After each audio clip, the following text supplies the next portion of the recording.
Let's get this show on the road and call this meeting in order. The board does not write the zoning ordinance, but does have the authority to grant relief from where practical difficulty or unnecessary hardship would result.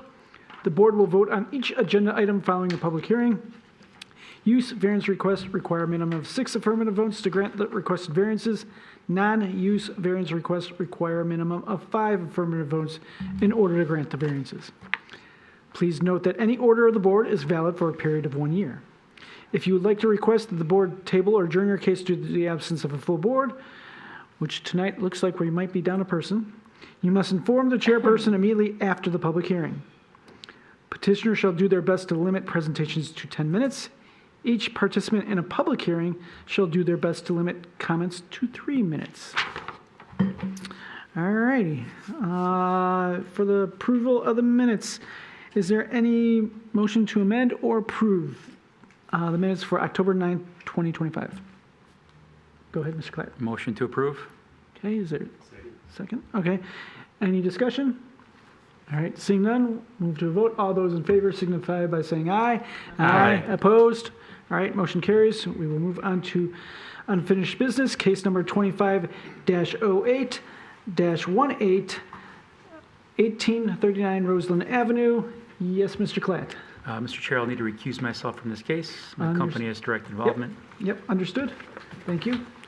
Whenever he walks away, you may and get us behind the cone of silence door. You may take it away. Okay. So this should be an item that pretty much everyone is quite familiar with, but there were some additional modifications to the plan since last month that I will brief the board on. The petitioner is still proposing the attached rear garage at the back of the dwelling, and there will be additional living space above it still. And the petitioner had also proposed a covered rear porch at the southeast corner of the dwelling. And as you all may know, covered rear porches are included in the total lot coverage calculation. The petitioner has now proposed to remove the roof covering, which now allows staff to exclude this portion of the project from the total lot coverage calculation. So to summarize, in the very first set of plans that were presented to the board, the proposed total lot coverage at the time was 34.1%.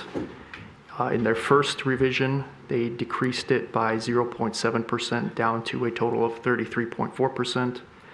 And now with this latest iteration of the plans, which are presented in front of you tonight, the total lot coverage is now just 31.2%, which is a further decrease of 2.2%. So the petitioner is seeking a variance to waive 1.2% from the maximum 30% of total lot coverage. In addition to that, variance B is still no longer necessary since this set of plans still excludes the initially proposed covered porch and steps that were shown on the west facade of the dwelling as well. Thank you. All right, any questions? All right. If there's no questions, if the petitioner is here, you may come forward and present your case.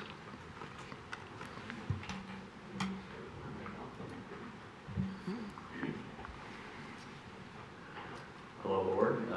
Sorry about the delays. Obviously, your courtesy is appreciated. We've done our best with Krieger Klatt to try and make improvements and reductions to reduce our requests over the last couple months, and hence the couple delays we've requested over the last couple months.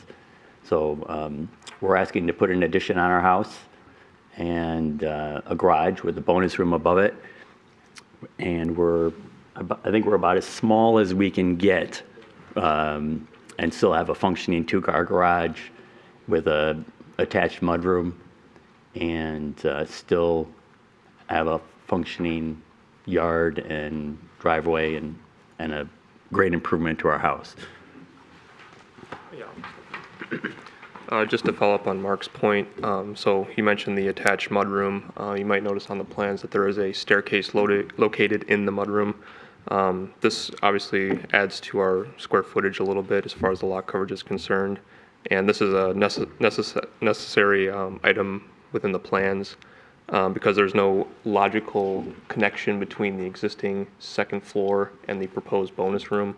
As you can see on the screen, there's a bedroom and a bathroom that's located between the existing second floor hallway and the bonus room.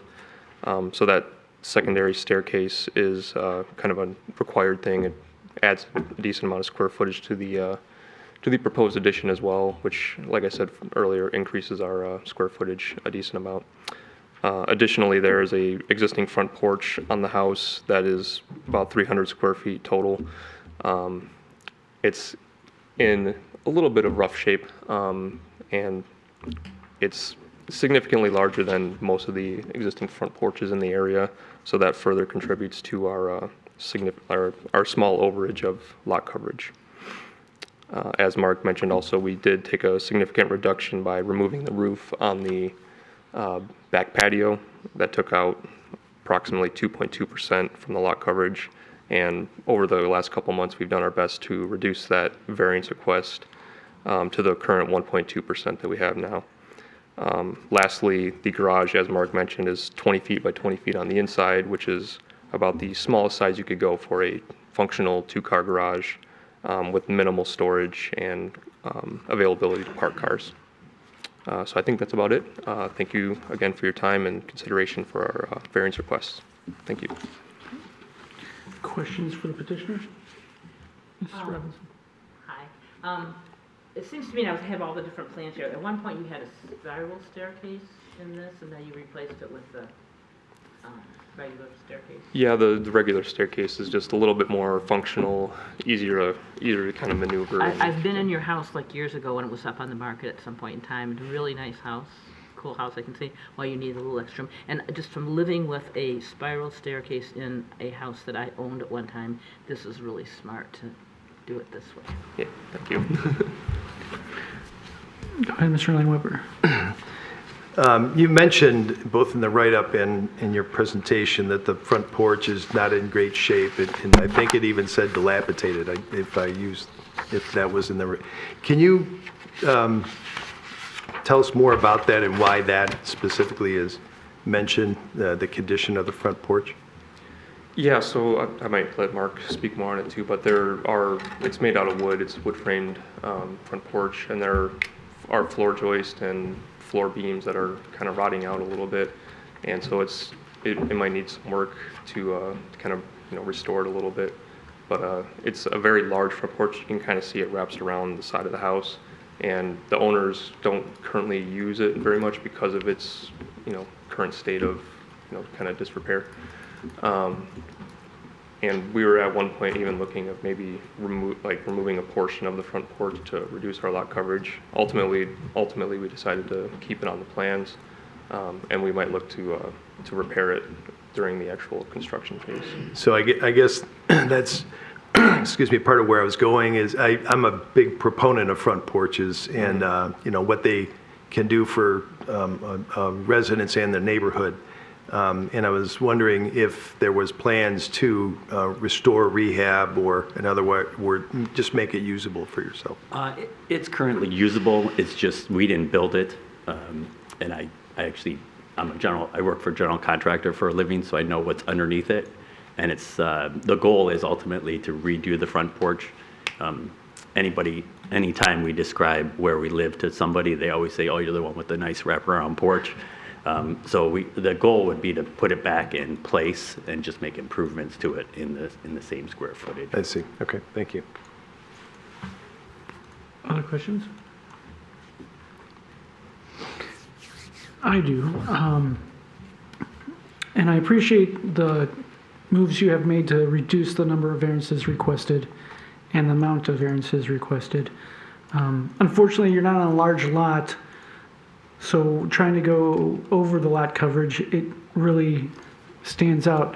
Can you speak to the practical difficulty of why you need to go over and you can't meet the 30% in another manner? Like, I understand you have the stairs going up to the loft, but is there really the need for the loft? Because if you didn't have that there, you could not need the stairs and therefore meet the lot coverage.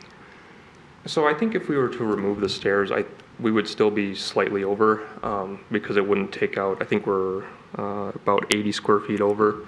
The stairs themselves are not 80 square feet of coverage, so we still would be over if we were to even remove them. But I think some of the practical difficulties of the lot is just the existing footprint of the house, especially the front porch, being very large. It contributes to a pretty sizable square footage amount.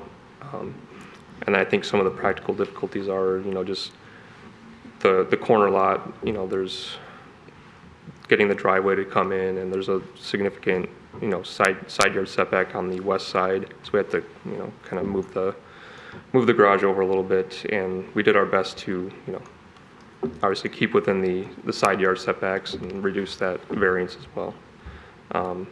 As far as the practical difficulties, I think it's just dealing with the existing footprint of the house that was not, created by the owner. The owner inherited the property in its current condition, and trying to just modernize the house a little bit with an attached garage, which not a lot of homes in the area have an attached garage, but most of them do have a detached garage to store their cars and increase their or decrease the amount of cars on the street, I guess. Okay. Any other questions? Anyone? All right, seeing no other questions, thank you very much. Thank you. After public comment, I will ask you if you would like us to proceed. As you know, oh wait, we have everyone. That's right, Art snuck in. Sorry, we've got everyone. Yeah, but they're not going to be able, because he's always going to have to recuse himself. So, all right, we'll open up public hearing on this case. Anyone would like to speak for or against this may come forward at this time. Going once. Going twice. All right, we'll close public hearing, bring it to this side of the board for comments and or motions. Who would like to start off? Mr. Wolf. I'll make a motion to approve. Is there a second? Okay, Ms. Robinson. Go ahead, Mr. Wolf. I think it's pretty simple. I appreciate the multiple times that you've gone back as, to try to do this, to minimize the requests to the amount that you can. And I honestly think the practical difficulty here is the zoning ordinance, which, doesn't allow, it allows us to either be 30% or 3,500 square feet. So I know the zoning ordinance will be rewritten shortly, and hopefully that'll fix that problem, so. Ms. Robinson. I just think it's really a thoughtful design here to make this house. And this is an old, well-known Royal Oak home. I like to see that it's being brought more up to date. I see the hardship here, really functional obsolescence, because it was probably built in the 20s. I don't know for sure, but we live a different life now, and I think you've done an exceptional job of getting it as low as you can to conform to our variances, even though it's not 100%. Is there any other comments? Mr. Lineweber. Yeah, I understand living on a corner lot. I understand that they do pose some unique challenges with setback, and the original plan had a door that was coming out onto the side from the side of the house, and that was creating an encroachment. And so I appreciate your revisiting the plan and kind of moving that entrance and flipping it around to the other side. So, I can understand how you're fitting the pieces together in an existing house that does have existing situation like their porch and some others. Yeah, I think with the letters of support from the neighbors, we're seeing some, positive feedback from the neighbors. So I'm in support of the motion. Anyone else? No. All right. Although I'm a little torn on this because of it being over, I do understand the practical difficulty and the fact of if it didn't have this large wraparound porch, even if you just had half that porch, like most of the houses would be on a normal lot that wasn't a corner, you probably wouldn't have the variance requested needed after you did your changes. So I understand that practical difficulty in trying to keep that corner porch that is already hampering you a lot, because you've got more square footage there on your porch than you do in your great room, so that's pretty hard. So because of that, I'm more inclined to go with you. I don't think it has anything to do with the zoning ordinance because I understand with 30%, you don't want someone to take up the whole lot just because they can, if it was 3,500 square feet. So yeah, I don't think it's a zoning ordinance. I think in this case, the practical difficulty is just the very large front porch that was already there. If there's any other comments, all right, seeing none, we'll move to vote. All those in favor signify by saying aye. Aye. Aye. Opposed? All right, motion carries. Congratulations. Best of luck to you. You're welcome. Someone may get Mr. Klatt.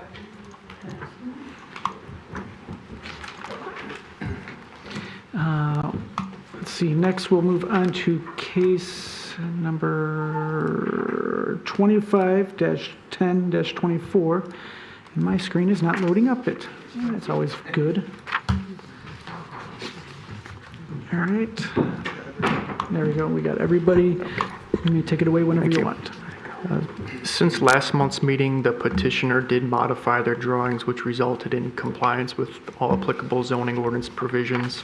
So because of that, no variances are required anymore, and the petitioner did formally withdraw their request. So when the board is ready, you can proceed to the next item. Thank you very much for that update. Okay, we will move on to case number, the last one of unfinished business, 25-10-25. This item was also postponed from last month as well, but I will go over it again just to make sure everyone's up to date. So this site was a corner lot, and it's at the northeast intersection of Prairie and Albert. And the site is developed with an existing single-family dwelling with a detached garage and shed at the rear of the property. And the petitioner of the subject site, as well as the property owner to the north at 3208 Prairie, are proposing to split off the rear portions of their lot to create two new parcels, which would front directly onto Albert Avenue, and those are shown on the survey as parcels C and D, respectively. And these two new parcels do meet all the minimum lot requirements as stated within the zoning ordinance. So as I had mentioned last month, all of the variances listed in your report are just specific to parcel A. Since last month, the petitioner did slightly change what they're proposing with their project. So they're looking to now remove the detached shed and decrease the size of the existing rear garage from 1,351 square feet down to 930 square feet. So based on these changes, the total lot coverage is now just 30.2%, which equates to about 14 square feet over that 30% lot coverage cap. And this is down from 35.6%, which was previously proposed. Variance B is also no longer necessary since the removal of the shed and the smaller size of the garage represent now 9.6% of accessory building lot coverage. As I had also pointed out last month, any new house that's built on parcel C or D would be required to maintain a 25-foot front yard setback off of Albert Avenue. So that means that the subject site on this corner would also therefore need to maintain a 25-foot south side yard setback. So as it stands in its current configuration, neither the existing house nor the garage would be maintaining a 25-foot south side yard setback. So with that being said, variances C and D would still remain the same as listed. So I would encourage the board to consider the non-use variance criteria as you deliberate and come to a decision tonight. Thank you. Thank you. Any questions? Mr. Leinweber. Alex, in the narrative, the petitioner indicates 29.1% lot coverage. How does that reconcile with your 30.2? So when staff calculated the total lot coverage, we took into account the size of the house, the front porch because it is covered, as well as the new modified size of the garage. And we divided that by the now smaller lot width or lot dimensions. And that's how we got to the 30.2% lot coverage. So I'm not entirely sure how the petitioner did their calculations, if they took into account the front porch or not. Perhaps that could be an answer that they... And As far as the setbacks go, while the creation of the two new lots creates a different situation where you've got a front yard, in essence, facing your side of Yes. that. Does the current home comply with setback requirements? I can find, 1 second.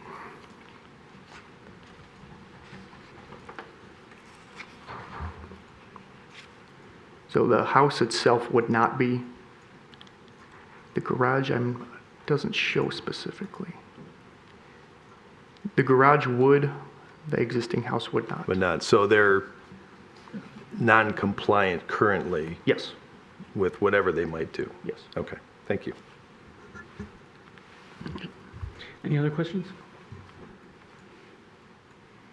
All right, seeing none, the petitioner may come forward and present your case. First of all, that's my mistake on the porch, and I apologize for that. I thought I had checked the math to tie out to Alex's before I then made the petition, so if we have to take off another couple inches to get that variance waived, that's totally something that we would do, so apologies for that calculation error. But yeah, I have updated this, we've gone to our neighbors. I don't think it was mentioned in the first round of this, but we did have an easement removed, so we had to go to all of the neighbors on the block, and it is a double block. So of the 37 neighbors kind of in our grid, 25 of them were on board with this, and we did mention that we were going to, potentially do the slot split if we could get the variances, if everything worked out. I do have all of those notarized signatures with me if anybody wanted to look at them. And we do have one additional letter of support from a neighbor, which is on the block east of us on Albert, which is where we're kind of trying to mimic that portion of the neighborhood. I think that double section of the lot is split into 6 and then 8 houses. So ours has no houses.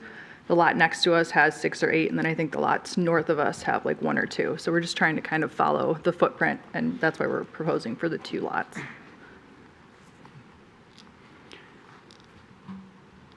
Any questions for the petitioner? Mr. Langwood, and then Mr. Wolf. The cutting back on the garage, there's not a site plan yet submitted that shows how you're doing that, is that correct? Correct. It's just, you've Yeah, this is our indicated a proposal. line. We would do everything we needed to do, like whether it's, get an architect or, what have you, to make sure that we're in compliance when we get the permits and all of that. The way that you're slicing it must be, there was a reason for the dimension that you're Yes. selecting, because you're so close to complying that there must be a reason why you couldn't just move that wall in another. We could, so 2 there's feet or 3 foot. separate bays, and they all have, I think, you might know, 3 feet of space, so it's very uniform and kind of like a mirror. So we thought if we slice off the 3rd bay, we'd want to leave that same amount of space so that it looks like that's kind of how it was built, and it looks very intentional. I mean, I'm sure a couple of inches won't change that aesthetic, but we didn't want to cut it, a couple feet so that it looked a little bit wonky as far as like where the door placement was. And structurally, we would have to change more of that garage. I mean, we could definitely spare like 6 inches to a foot, which might make up that 0.2%. But it would structurally, it's 2 9-foot garage doors right now, and we'd just be squeezing it and structurally have to redo a header on the front of the garage. It just seemed a little unnecessary for us to go that far with it. All right, thank you. Okay, Mr. Wolf, you had a question? So what is your practical difficulty? I guess I don't know how to answer that. I think the practical difficulty, can you ask that a different way? I guess I don't know. So state law requires us to consider criteria that focus on the practical difficulty of your case. So in other words, for example, there might be a stream running through your yard, or there might be, like the previous case, the zoning ordinance wasn't, lining up, or it was a corner lot. So like what is that practical difficulty for you? Okay, I would say that our practical difficulty is that we have this enormous lot behind our garage right now that is virtually useless to us. It is full, I don't know how many trees, maybe 20 or 30 trees. 15. And I would say, is it? Yeah. Okay, maybe 15 trees, but large trees. I would say half of them are unhealthy and dead. Yeah. And ready to come down. 2 have already fallen on the easement side of the property. They're all the same, roughly the same species, but whatever attacks them, it's like beetles. Several of them are dying, and it's one problem that we're not necessarily want to deal with, along with tons of leaves. Like we just honestly don't want the property, have no use for it. And So- our neighbor north of us actually approached us. She's 89. She's the original owner of the house. And she said, I can't use the back half of my lot. She's gotten rid of her garden. She's taking down her apple tree. She can't use it anymore. So she approached us and said, I would love to partner with you guys. You guys obviously have the more favorable lot. You're on the corner. If this is something you're interested in, let me know. So between the 2 of us, we just aren't using it. So I guess what you're trying to say is the practical difficulties, you just don't need the space. Yeah. Sure. Okay, thank you. Mr. Moore? Yeah, maybe this is not a question for you. I guess it depends on what you're planning to do. Are you planning to develop the lots yourself or to sell them? I would love to develop them myself, but I don't think that kind of money to do that. So I think in a practical world, we'll have to sell them. But we're kind of taking this step by step. So, I think one of the neighbors mentioned that we didn't reach out to them. We didn't know that was a part of this step. So I feel like sometimes if we're not asking the questions, we don't know kind of what's going on. I feel like we're a little bit blind in this area. So right now, we're focused on the variance. Next, we'll focus on the split, and then we'll focus on either the development or the sale. But as of today, I think it would be a sale. Okay. Because some of the neighbors and the letters that I read in here seem to be concerned about flooding in their yards and in that area. If you're not developing them, you obviously don't have a plan to address that, correct? Right, and I believe the city of Royal Oak requires drainage and that kind of mitigation to be done as a part of any new builds. And so if we don't do it ourselves, if a builder were to buy this and to develop it, I do believe that that's going to have to be provided in whatever, the future developer chooses to do. Okay. So I do think it would be mitigated that way. Okay, thank you. Other questions for the petitioner? I have, Mr. Platt? I was going to say, so it looks like, item B went away, right? That's gone. And are we looking to waive item A as well? You're going to reduce that 0.2%? Yeah, if I have to resubmit, backing out a couple more inches, I will. That's my mistake again. Okay, so now we're looking at just C and D, and those are both Yes. related to the existing house and the existing garage and the Correct. setback. So when I look at practical difficulty or hardship, I think Mr. Limeber brought that up. These are really existing non-conforming conditions in a sense. Mm-hmm.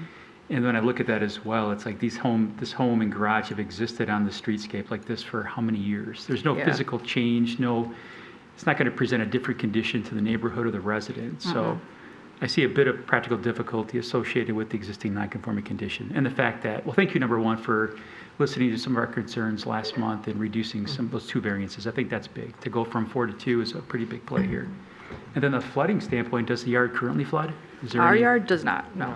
So I don't- I'm personally still a little confused on the complaint.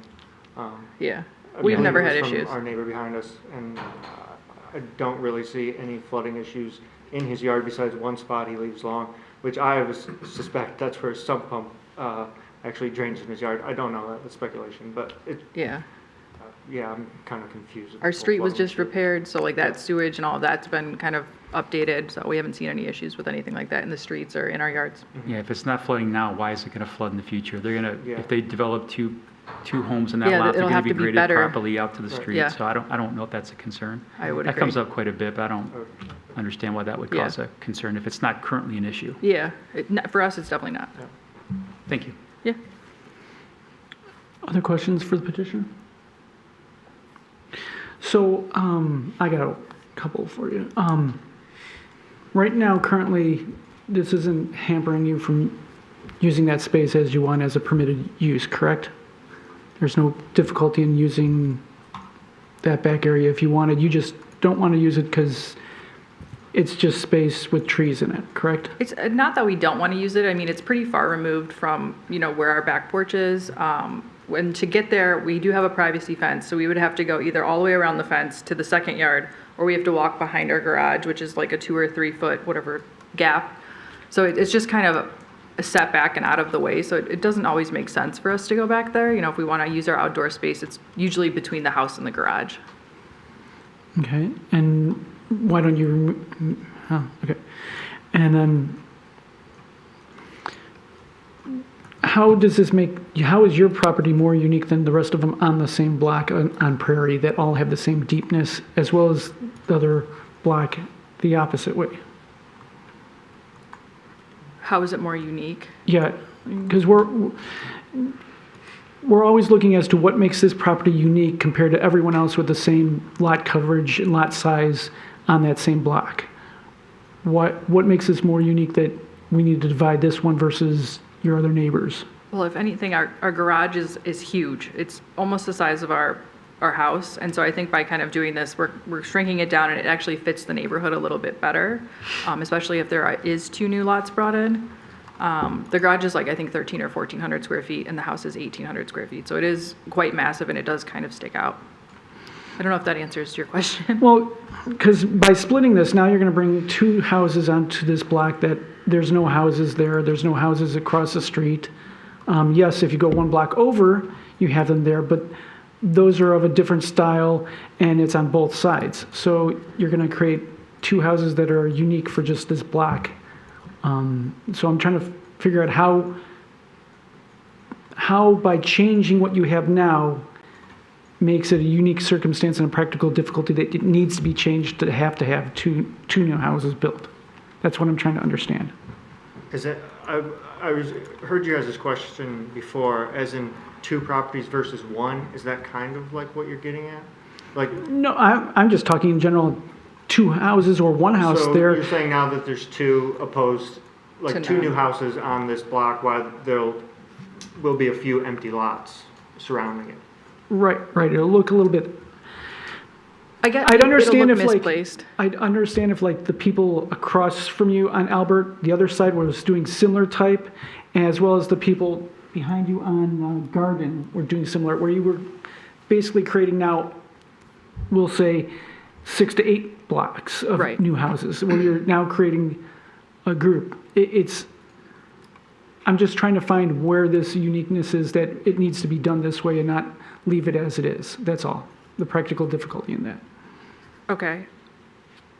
I mean, we haven't approached any of the neighbors to do this with us, but that is something we would consider if that made sense, you know, to have 4 of the neighbors do that with us, but I just am I also not. think this would possibly Yeah. encourage other neighbors to maybe do the same thing that we're doing with this property that nobody uses, virtually nobody uses Yeah. these parts of the property. Okay. Mr. Clapp. I mean, I guess as an argument on the other side, if you go, would that be east from Harvard Yeah. to Garden, Yep. and then from Garden to Prairie, it could add consistency along the street, you know, moving west. Because I think, between yeah. that block, between Harvard and Garden, West you could and argue south. those homes front the street where they don't here. You still have the same corner lot conditions. I get the other side of the street, of course, would be a little bit unique, but I think there might be another house right there. So And- you could argue that way, that it could add more continuity and consistency along the street. Right, and as far as there only being like 1 house or 2 houses, I don't, it's not in the photo, but at the corner of Harvard and I believe Judson, which would be just north in this photo, there is 1 single house on that side street with nothing across from it, nothing next to it. So I don't think having these 2 lots really sticks out with the overall footprint of these 4 blocks. Any other questions? All right, seeing none, thank you. You can sit down and we'll go to the public hearing then. Thank you. Public hearing's open on this case. Is anyone here to speak for or against this? May you come forward at this time. Going once, twice, 3 times. Okay, public hearing is closed. Let's move to this side for discussion and or motions. Anyone want to take the first crack? No? Go ahead, Go sorry. ahead, Mr. Wolf. I'm not going to make a motion, but I will want to remind my colleagues that we have 4, I guess technically 5 if you're looking at this, or even 6, I can't count today, but don't worry about that. But the bigger question is the self-creation and the self-creation of this. And I would just propose to start talking about whether or not this was self-created.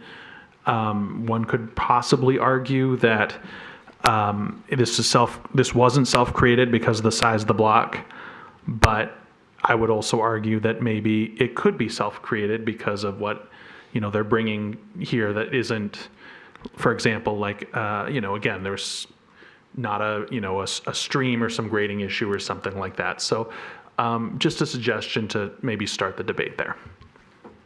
Mr. Langweber.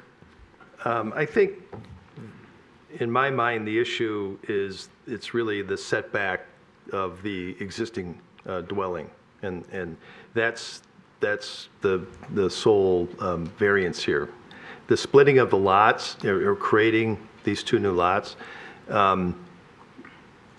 puts a spotlight on the fact that the home, as it stands today, doesn't comply with the setback. So if they built, a very small anything on this house, it's going to be in front of this board for the same purpose. I look at the neighbors and the blocks around this, and this type of split, whether it was a split as this one's done or it was set up that way, but the geometry is relatively common in that 6-block area or so. These lots are exceptionally deep, and the first time I drove by it, I just was remarking how it looks like there must have been a school that was torn down, but clearly by the plat map, there was intended to be the possibility of a whole nother street coming through here, double the amount of houses, right? If there was going to be that, and that was the intent, the possibility of that. Obviously, it was never developed that way, but still the setup was done in such a manner. I think that it's a clever solution to a problem of finding new sites to build in the city in a way that does, in my opinion, fit relatively well in the overall context of this neighborhood. But I think the hardship is the setback. It's the existing house that's there, and that it's non-conforming even as it stands. So the creation of these two new lots is not necessarily creating the new need for a variance other than the garage. That's the one that would, so my thoughts, thank you. Mr. Klatt, then Mr. Reddy. These are more questions for Alex probably. So again, with these parcel C and parcel D, aside from these two variances, there's no issue with the size of the lots they're requesting, correct? That's correct. If there was an issue, that would be in front of us as well, Right. too. We've had that happen before where they don't really match the intent, or they're a little bit too small compared to the average on the street. So we're not even talking about that. And then I guess the other question would be, and I kind of mentioned, Mr. Langberger brought this up about the setback, but would a house even work on the lot with a 25-foot front yard setback if they tore this house down and built a new one? What could you build there? 25 front, 25 back at 55 feet. That's a pretty narrow house, factoring in the other setback. So again, just looking at it, this house has existed on this block in this condition. So to me, it's more of a technicality. Mr. Reddy and then Ms. Robinson. Yeah, I was just going to say pretty much the same things. I probably would have said it less coherently, but the setbacks are the issue here. And zooming out and looking at these blocks, it's not at all unusual. It seems even more regular, this sort of layout. And I am torn, but I'm leaning towards saying that granting the variances. Mr. Robinson. Well, my first gut is always, we keep taking every little piece of property we can to break it up and build another house, and it's like, I'm real protective of any open space in Royal Oak. That's where my heart lives. But looking at this, you have two very usable, clean lots that we don't have any variances on. And then you're looking at where the real problem is the existing house. Like you said, what could you build there? And the hardship is that it's already built. It's there. That it's already non-conforming. I mean, It's been there for probably 50 years or more. So that makes me have a different feeling about it. Okay. Mr. Klatt, I think I saw your hand. Were you going to ask a question, or were you going to make it? I'm going to make a Well, motion. Before you do that, I'd like to ask Mr. Alex a question. And I didn't think about this until now.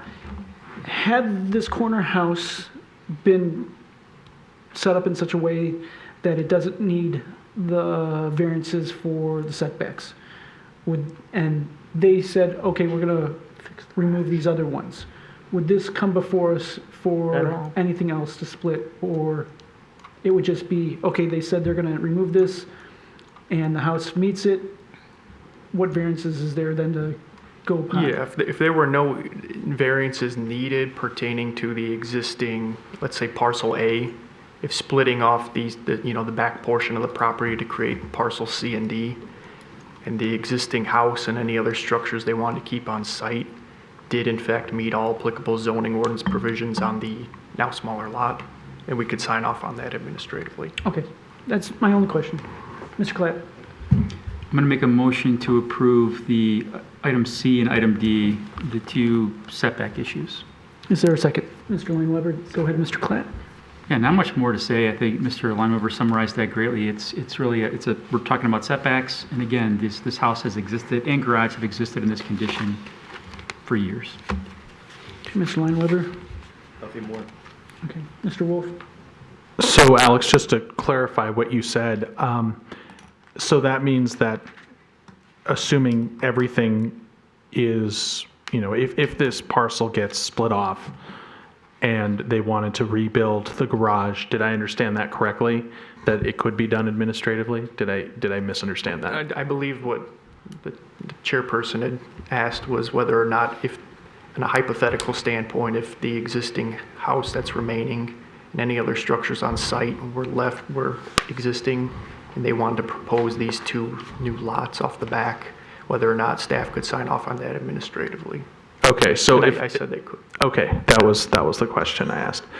I'm still going to vote no on this one. I understand that having a deep lot is, could be a hardship or could be a practical difficulty, but I do maintain that I do maintain that was how the lot was when it was platted. I'm assuming that's how it was when the petitioners bought it.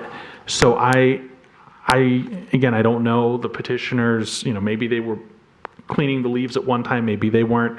And I think that just because somebody doesn't want to, clean leaves or anything like that, based on when I asked what the practical difficulty was, that is not a reason, in my opinion, to approve something. Again, if they wanted to, sell off the property, assuming that we support it, obviously that's their prerogative, but that for me smells of self-creation, and I can't support that. Okay. Did I see a hand? No, okay. Anyone else discussion? We're just voting on C and D. We're not voting on A and B. Correct, they have removed that, it's just C and D. Thank you. Okay. Any other comments? All right, I do agree with your points, however, I will be voting in this favor of the measure. I do agree that splitting lots is self-creation. I do agree that there's no practical true difficulty in that. However, unfortunately, with my questions to Alex here, it was clear as day that had this building, the house be set with the proper setbacks and not need those variances, and they just said, hey, we're just going to cut off this garage, can we split these lots? This wouldn't come before us. So because of that, the practical difficulty is the fact of the existing house is where it is. And we're just saying, hey, when you split these lots, that house can remain there. So because of that, I will support the motion. If there's no other comments, we will move to a vote. All those in favor signify by saying aye and raise your hand. Aye. Aye. Opposed? Okay, motion carries. Congratulations, best of luck. All right, we will move on to new business. case number 25-11-26. When you are ready, you may take it away. Site's located on the north side of East 11 Mile Road, and that's west of North Campbell Road, and it's located in the Neighborhood Business Zoning District. The site is relatively narrow for a commercial site, being only 40 feet in width and 135 feet in depth, and it is developed already with an existing one-story commercial building that was most recently utilized for a commercial printing facility. This item initially began as a code enforcement case due to the building being utilized for an automobile service company that was operating from the site without any prior approvals or a certificate of occupancy from the city.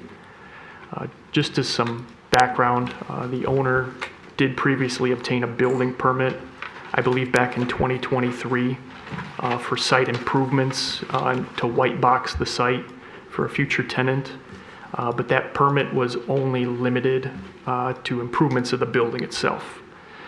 So it did not permit the occupancy of the site for any particular business at that time, and that was explicitly stated in the stipulations of the permit. So as I had mentioned before, the site itself is within the Neighborhood Business Zoning District, and automobile-related uses, whether that be for auto service, a gas station, a repair garage, or a dealership, none of those uses are allowed either by right or by special land use in this zoning district.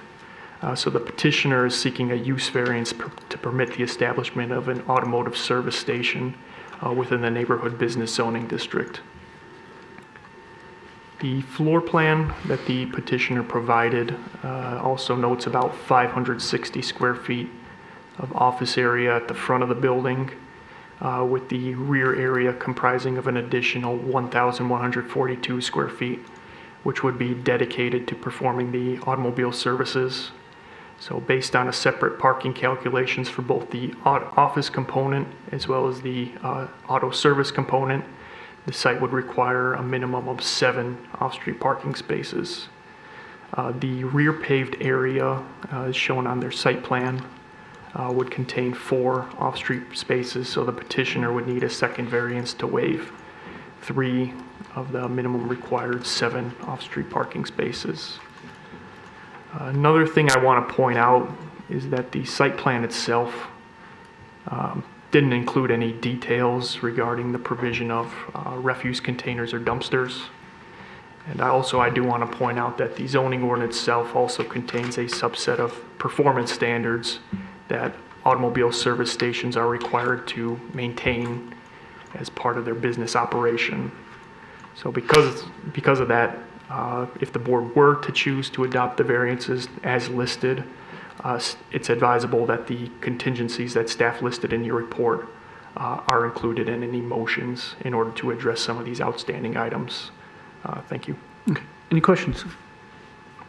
Go ahead, Mr. Cladley, Mr. Christensen.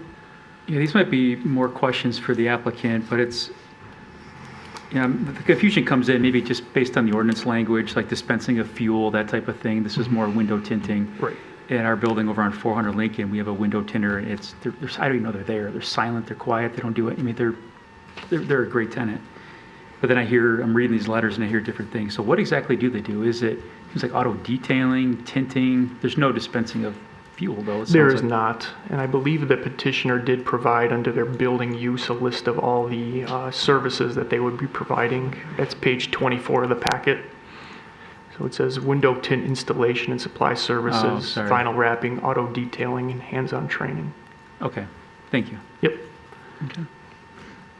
Go ahead. So you mentioned standards specific to auto service facilities like this. Is there anything in the ordinance about setbacks from residential, or is it permitted there?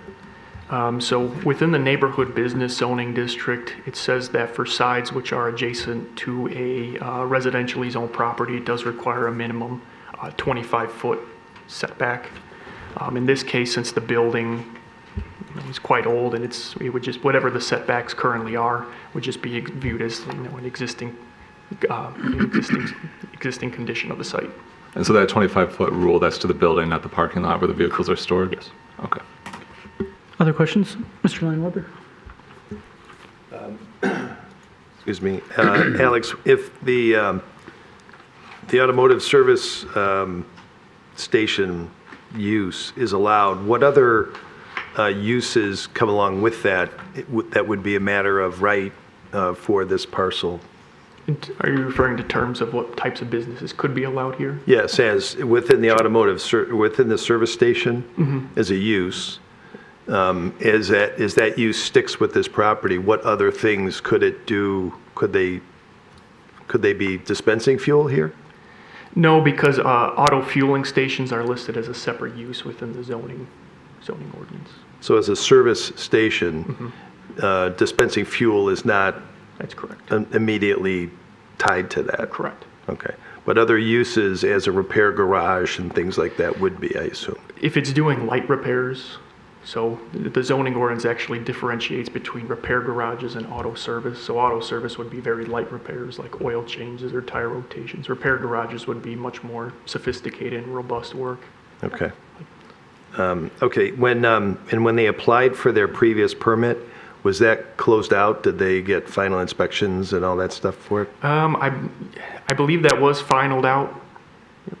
So, and with that, the permit that they did receive, are there businesses or types of businesses that would be allowed to occupy it as is without a permit? Or Well, no, because the stipulation that was written on the permit from the building division said they would have to apply for an additional permit in order for any future tenant to occupy the site. Even if it wasn't changing anything in the facility, it would be a matter of use to say this is our use, and it could theoretically be okay, and away you go, right? Okay, thank you. Any other questions? Mr. Moore? Yeah, there's like pictures here of vehicles that are in various states of disrepair that are stored on the lot. Is that something that's allowed with this type of business, or is that more like a automobile salvage kind of No, business? so the inoperable vehicles that are there shouldn't be. Okay. And as part of, I believe, the performance standards that are required under auto service uses, it does state that there cannot be outdoor storage of vehicles or equipment. Okay. And we did include that as a condition, Okay. or a recommended condition. Thanks. Ms. Robbins? So just to understand that what you just said, my previous question, if we were changing the use, the zoning of this piece of property, if we were to go ahead with this, and that's automotive light repair, that it could be things like changing oil or rotating tires. Am I understanding You're that not correct? changing the underlying zoning district, so that will Okay. remain the same. What Okay. you're doing is you're allowing a use that's not allowed The in the use, zoning okay. district. Okay, and that'll run with the property? It'll run, well, and that's where it kind of gets, there are some complexities, so then you're getting into the non-conforming uses. So if this business were to shut down for longer than a period of 1 year, and then someone else wanted to come in, then that previous approval would lapse and they could be back before you. Any other questions? All right, looks like we're good. So if the petitioner is present, you may come forward to present your case.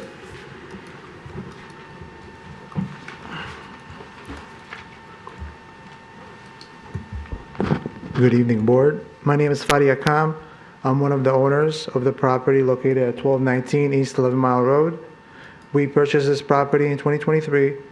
As you may know or remember, it used to be flash printing, and it was neglected. We took on the property. We put a new concrete pavement. We remodeled the whole inside of the building. We put all new electrical. We put all new HVAC, which is AC and heat. Prior to that, it had only a heating system. By the time we got it ready, we put on the market for lease. And we continued having issues with finding tenants. People were interested, people were seeing the property, but whoever came in they were worried about the egress and ingress on the property. As you may see, the property start where the sidewalk is. Whoever was to come in or leave, they had a hard time from incoming traffic. So no one was interested in this property beside one person, which is Ricky Tins. So we went ahead and signed a lease with Ricky, and he moved his stuff in there. Prior to signing the lease, he actually called the city to make sure window tinting is allowed. And he was informed that just because there's no body work was to be done in the property, then it's allowed. As long as no collision work, transmission, anything of that sort, it would be allowed. I personally checked myself when I called, and they said the same thing. So he did not conduct any business in the property. He just moved his stuff. And without my knowledge, he moved those cars up front. And I asked him multiple times to remove it. I'm not sure if he had moved it or not. But I am here to ask for variance or special land use, specifically for this tenant, because this property is very unique in shape. No other person would be interested in it just because of the ingress and egress out of this property. And the tenant did mention that most of his business will be by appointment. So he's not going to need a lot of parking or walk-ups from like the neighbors.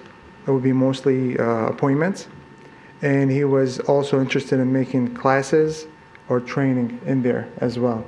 That's why he wants to utilize the front part of the building. Other than that, I have nothing else to say. Questions for the petitioner? I saw Mr. Christensen, then Mr. Wolf. So my primary concern with allowing a use like this at this location would be the impacts on the residences. You have single-family residences to the rear. You have a multifamily right next door.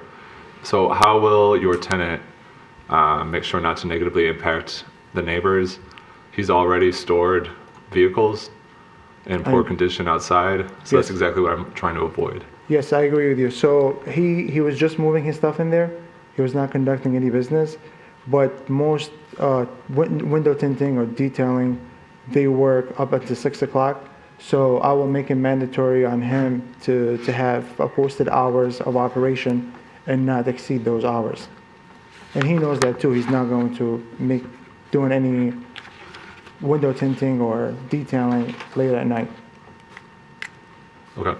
And there's enough space in the building to store all the vehicles? Well, since he's working by appointments only, it needs one car. If you can go to the first slideshow with the interior pictures, you can fit up to 2 cars in there. Okay. But he can definitely work on 1 car at a time. Thank you. You're welcome. Mr. Wolf, then Mr. Klatt, then we'll head. So I was reading both the staff report and I was reading the letters in, and it seems like the police were called multiple times to this business for being loud and kind of doing things that they're not going to do. So if the board here were to grant the variance, how would we ensure that your tenant follows the rules? Because I'm not so sure. It has nothing to do with you. Yeah. But I don't trust your tenant. So like I said, they were moving their stuff and they had people help them. They have another location in Hazel Park, and they moving. It was 2 partners and one of them split off.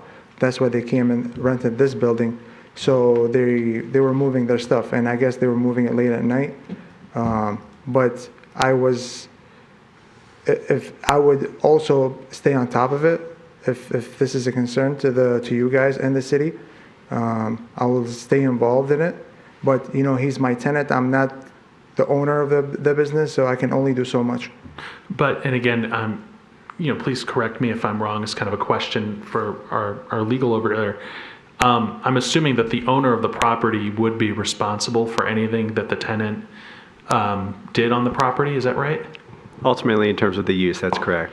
Okay, and then the second question is if we were to approve and code enforcement said, hey, this is not this is still up, not doing well, police are called, whatever, would there be a possibility for us to revoke the variance? That honestly, I can't answer. Okay, that's fine. Just, it was a thought that came to my brain. I do have a question for you. Is it possible to get that police report? Because I want to know exactly what happened. That way I can have this conversation with the tenant. The only thing I see is that the police were called in some of the letters that were written. I don't know if that's true. I just know from what was read. Okay. So, I'm assuming you could go and ask the police and they would give it to you. Okay. I just know I saw a couple of letters where I saw that. And so. I just want to make sure this is true information. Again, I'm going off of what was in the packet. I don't know if it's true or not. I did not go and look for that myself. Okay. And you could actually look in the packet, find who sent those letters, and then contact them directly if you want. Okay. Mr. Clad, you had a question? It's a very similar question. I was just going to ask if you could address the complaints that we saw in our packet, either about cars being parked in other properties, cars parked in the neighborhood, things like that. And then I'm a bit confused because per the staff report, it looks like this type of business is not allowed, but you suggested you reached out to the city. Was there a written record of was it building department that suggested no, just a verbal phone call? Just to ask if this zoning or this address allows any kind of window detailing, car detailing or window tinting. And I was answered with that as long as it's no transmission work or no collision work, then it's allowed. Okay. And then I guess back to Alex. So regardless of detailing, even window tinting is not allowed, correct? Not, it's any automotive type use, anything related to a car. Okay. Mr. Langweber. You mentioned you purchased the building in 2023? Yes. The drawings that are there that were for the original permit were for the white box, kind of shell it out type space. Correct.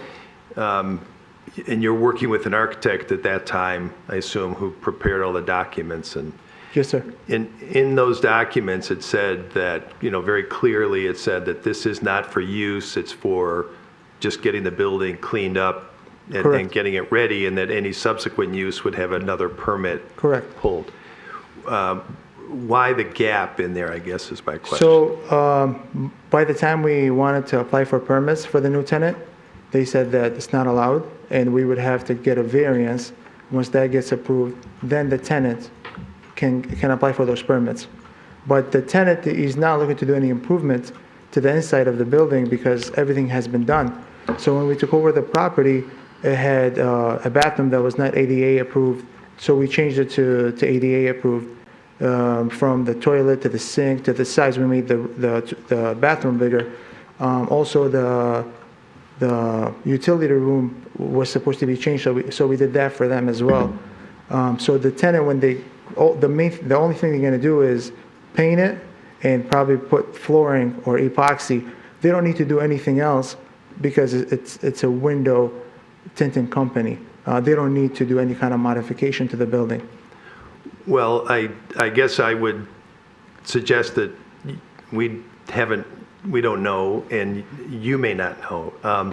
While this is a use discussion here, if you're doing activities in that building that may require further building infrastructure, ventilation systems, other kinds of things, and I don't know, if you drive a vehicle into a building, how do you treat the ventilation in the space, for instance? There may be specific requirements for this type of use that haven't been addressed in the building itself that's there. So that's why your architect earlier on said you've got to go through a proper permit application for that use because it may have identified other things that may need to be done. So this is the plan. Once we get the variance, the tenant and I will both apply for those permits to make sure he's up to code with everything. But we did put when we applied for the electrical permit, we did do all the electrical work based on his needs. So he's not going to need the electrical permit. For the plumbing, same thing. The plumbing was done before he got there, so he does not need to pull any permits for plumbing. But if, in this case, if he has to pull any kind of permits to do any further ventilation work, we will do that. But from my understanding, that the car, the only time it's going to be on is to drive in the building and to drive out. The car will not stay on because they're not doing any kind of work on the actual car. They're just doing work on the windows or on the body of the car itself. So it's more like a garage type space? Yes. The drawing that shows the narrative for your current use plan, was that done by an architect or is that done by, kind of business person like yourself? I'm sorry, one more time? The original drawing for the building showed an architect's stamp and, kind of an architect's seal and all the things that, people look for when they see a building permit application. The subsequent drawing is more diagrammatic, I guess. So this one, I'm the one that did it. The original one where it has his stamp, that's from the actual architect. Okay. I just took this one and I put it on a different page and I put those notes next to it. Got it. Okay, thank you. You're welcome. Mr. So I'm sorry if we already went on this, but what is the plan with waste on the property? How is it going to be removed? So the property, like as you see, is very, very narrow. Mm-hmm. I mean, if we're required to put a dumpster, by all means we will. I just want to make sure that it's not going to affect, because it's already hard as is to pull in the actual property and pull out. And even if you pull into the property, you would have to go all the way in the back, pull backward this way so you can exit. So if we have to put a dumpster, we will. As of right now, he's not using the trash because he's not operating his business. So I didn't think that far. But if you guys require us to do something like that, we will. I guess I'm just concerned about blight on the property or the accumulation of waste. So I was curious. That's all. Any other questions for the petitioner? Oh, go ahead, Mr. Langlover, then Mr. Reddy. If you're denied today, what's your next step? What do you do with the property? In all honesty, we might sell it because we're having a hard time with this property. I don't have a business to occupy it with, and we're already put on the market for almost a year to lease it out. And whoever came in, we had a lot of interest parties. Like I mentioned earlier, the only person that was interested is the window tinting company, just because it has a garage door in the back. If it didn't have that garage door, he wouldn't be interested either. It's just a very, very unique property, and it's hard to lease out unless someone like a printing company would come in and might do the same kind of work that the old owner did. But even the old owner, he did it only for up until like the early 2000, and then he left it as is. It was very neglected. I'm pretty sure most of you used to pass by that building before and see how it is and see how it is now. Mr. Reddy? My question was sort of related. Use variances are more difficult in that we have to say that the property can't be used for anything else. So what do you have to say that it can't be used? I know this is a unique layout. You were saying it's ingress and egress. Yes. But there are a number of permitted uses and special land uses.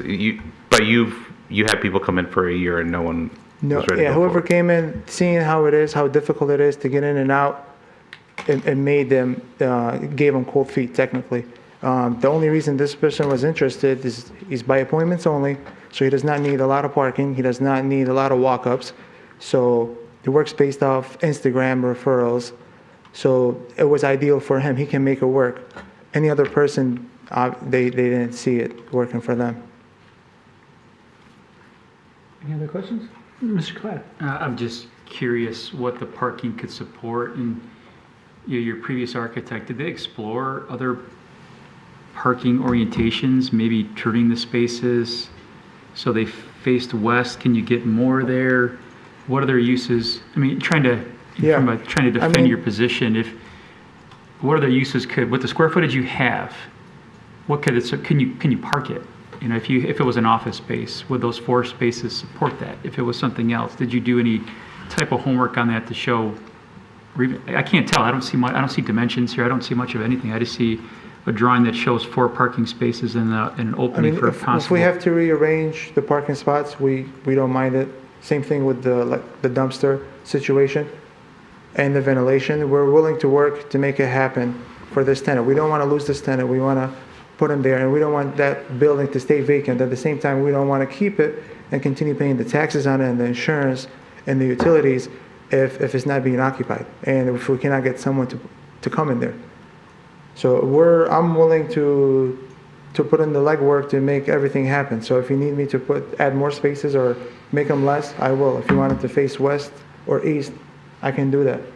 Yeah, you heard there's challenge, we often challenge, like, what's your hardship, what's your practical difficulty? And sometimes to defend that, you could say, like, look, based on the size, I can't make office work, I can't make retail work around the parking, but you got to show us that. So that's my only question. And last question might be for Alex. And again, I'm not suggesting we're approving this or anything, but could there be conditions put upon approval that could limit, like, an appointment-based car service? Is there something we could do to, again, not suggesting we're approving this, but other conditions that could be put upon an approval that would very limit what this is, appointment-based only, window tinting? I don't know. I think you would, to limit, say, like, those types of more specific business operations, I think that would be somewhat difficult for staff to enforce. Understand. Thank you. Any other questions for the petitioner? All right, seeing none, thank you. We'll open up public hearing, so if anyone is here to speak for or against this case, please come forward now.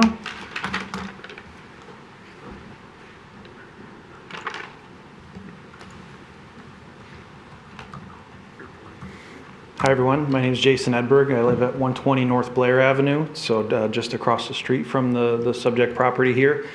You may recognize that fence in the background. That was here in front of your board as a lot split recently at 121 North Blair Avenue. And part of the reason that property owner decided to leave Royal Oak was due to the tenant that has moved into this 1219 property. Ever since they moved in, it's been a constant nuisance to the neighborhood. They have clearly been doing business there without a permit. They've had clients in and out, vehicles in and out. They consistently rev engines very late at night, apparently working on cars or for whatever other reason revving engines. I'm not sure, other than just the thrill of it. We do live in Royal Oak. The Dream Cruise is a thing. I get it. To the point of having the police brought there. They've been there at my behest at least once.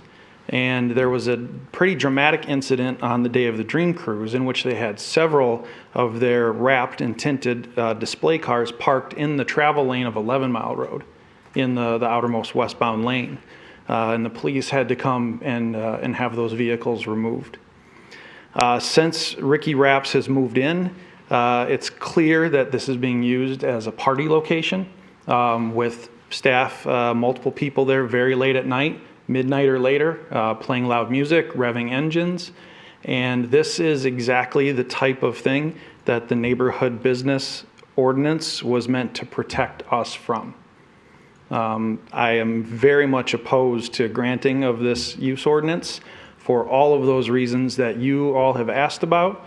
I have no faith that while the property owner may have best intentions of enforcing this with his tenant, I don't see how he practically could if he can stand here and say that they have not been doing business at this. He's obviously not regularly visiting, not paying attention to his tenant.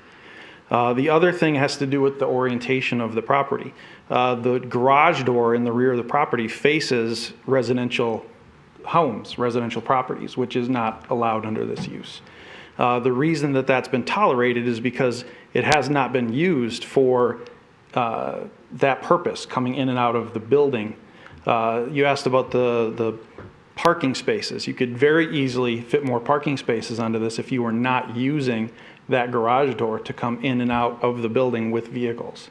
So there are plenty of other uses that this property could be used for that are permitted under the neighborhood zoning. And I ask that you please disallow this variance to protect us from this bad actor. Thank you. Thank you. Anyone else to come forward to speak?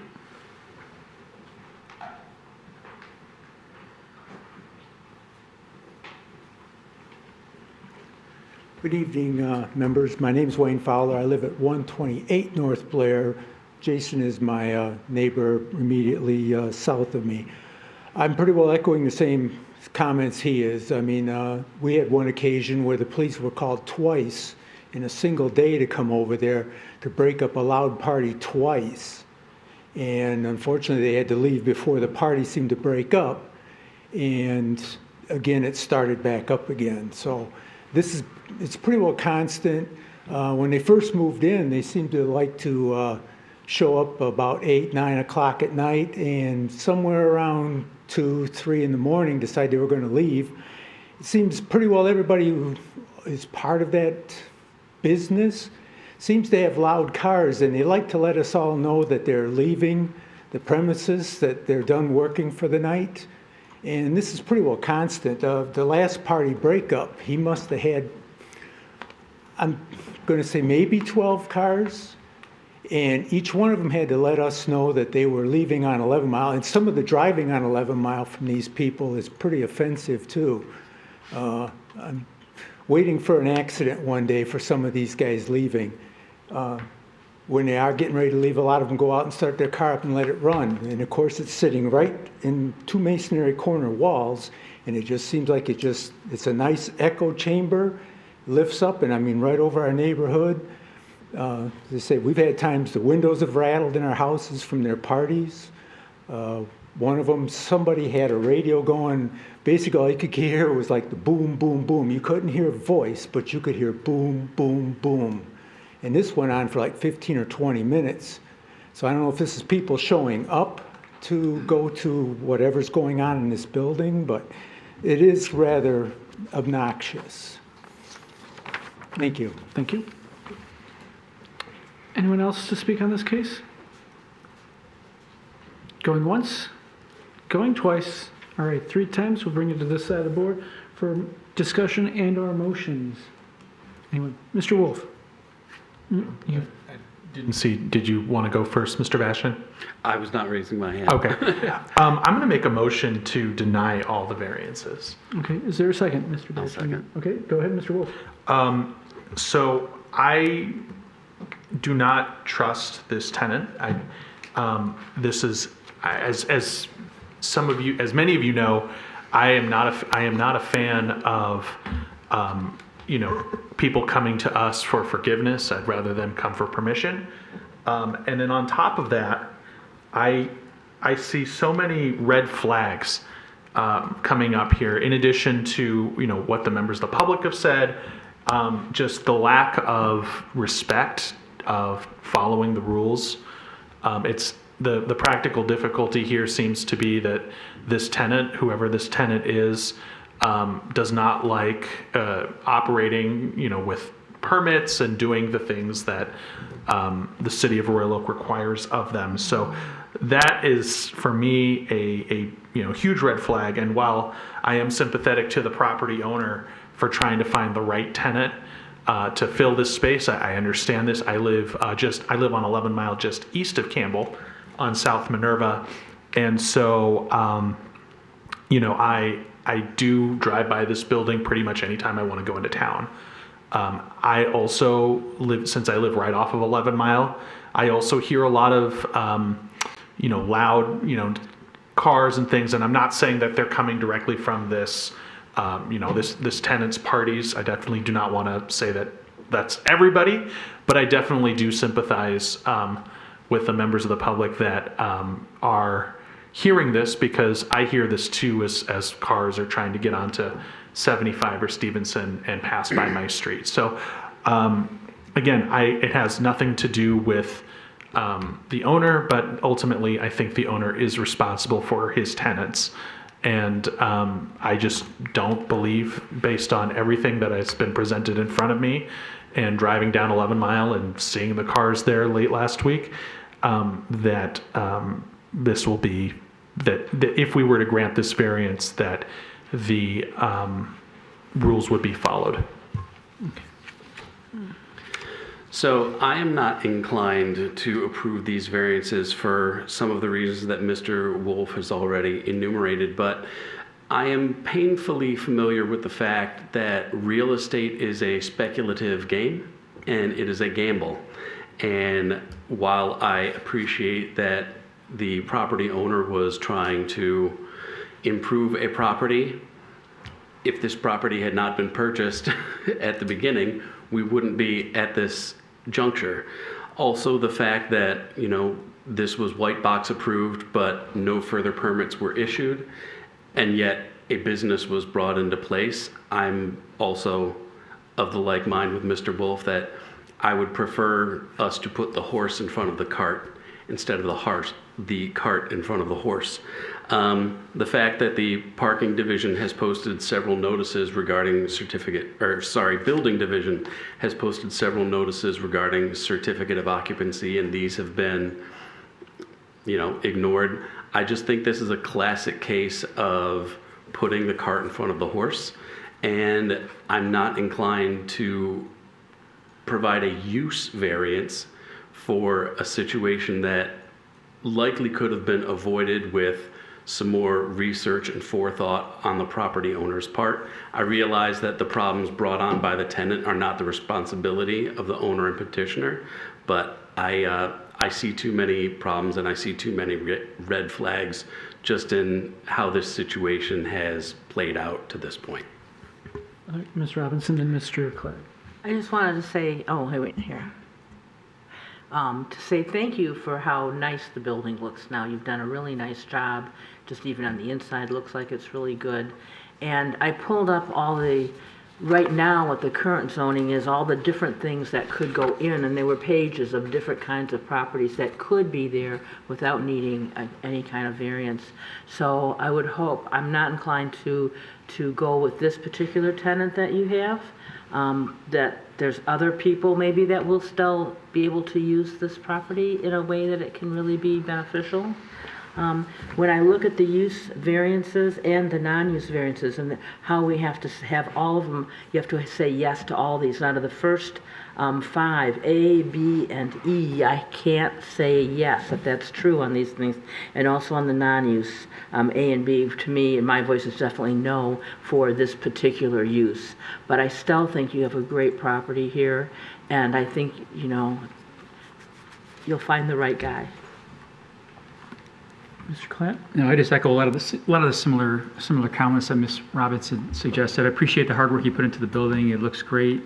The concrete work alone is very expensive, so I appreciate what you put into it. It looks great. I get the challenge. We own 2 buildings on 11-mile, limited parking. It's tight. It's tricky. You know, we get that. I also hate vacant storefronts, so bringing a tenant in is a great thing. We hate to see spaces that are empty, right? But I just maybe wish you guys would have come in, or the tenant would have come in front of the board first, instead of asking for forgiveness after the fact. So that's the challenge I have. Go ahead. I just want to add real quick, kind of my view. I feel that this use would be inappropriate for the district that it's in. The neighborhood business district is intended to provide services for the immediate neighborhood. I feel that this is going to be disruptive to the neighborhood and primarily serve people outside the area. It's not going to be quiet, and I don't think they can get by with their business with only 2 spaces inside. So I don't believe that they're not going to store vehicles outside. Okay. Any other comments? Well, I will also be in agreement in voting on this. Some of the stuff that brought up like that is circumstantial. We can't really guess whether or not they're going to do that. We can't vote upon what we think they will or will not do. That could be taken in court. So we have to stay by what is within use variances and non-use variances, which Ms. Robinson brought up. They have to all be unanimous. So if we actually go through this, the property can't be used for permitted purposes in that zone. Correct, it can be used for many other things. In fact, this case, it probably is better used in the light industrial area for something like this. The appeal results in unique circumstance particular to property and not in general neighborhood conditions. No, it's not unique in this use case where they want to do the window tinting. The requested variance would not alter the essential character of the area. As we've already heard from the public, it is altering the essential character by what's going on. In fact, I actually am glad they've gone out of order and done illegal stuff ahead of time, because had they come before us, they might have said, yes, we're a well-abiding business, we're nice and quiet, there's not going to be any problems, and we'll be, okay, that sounds good. It's only, we can get away with it. Because they were not good, we learned about this, and we were not going to grant them. Alleged hardship has not been created by a person, anyone having interest in the property. That one I can understand. He's has very small parking, and I could understand anything else he comes before us. We would probably be looking at the parking and having to decide whether or not to grant that. And the property can't be, the use of, will preserve the substantial property right possessed by property owners in the same zone. We've already heard about that. As stated, not all those are met, so therefore I can't grant the use variance. And then the non-use ones, of course, chapter's restriction unreasonably prevents the owner from using the permitted property for property use. We already talked about that. Again, not unanimous, so therefore I can't say that I would go along with granting the variances. So because of all that, I am going along with the motion to deny. Any other discussion? All right. Were you going to? Okay. All those in favor signify by saying aye. Aye. Opposed? All right. Motion carries to deny the variances. Best of luck to you, sir. We will move on to the final case of the night. Case number 25-11-27. Get him. For. Want to do a little break? Oh, yes. I guess we can do a quick little 5-minute break. You'd like to, or we'll start back up at 8:30. So 4-minute break. If anyone has to use the facilities.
All right, we're back. So let's continue with the last case tonight. Case number 25-11-27, 1506 Wyandotte. Whenever you are ready, take it away. The site's located on the west side of Wyandotte Avenue, and that's north of East 10 Mile Road. It's within the one-family residential zoning district. And the site is developed with an existing one-family dwelling. There's also a rear detached garage and a separate covered gazebo, which is considered to be an accessory building. Similar to the prior case, this also originated with code enforcement with a citation issued to the petitioner for extending the roof of the dwelling to cover the front porch, and that work was done without permits. And the work's obviously been completed for some time now. Based upon the lot size, the maximum allowed total lot coverage is 30%.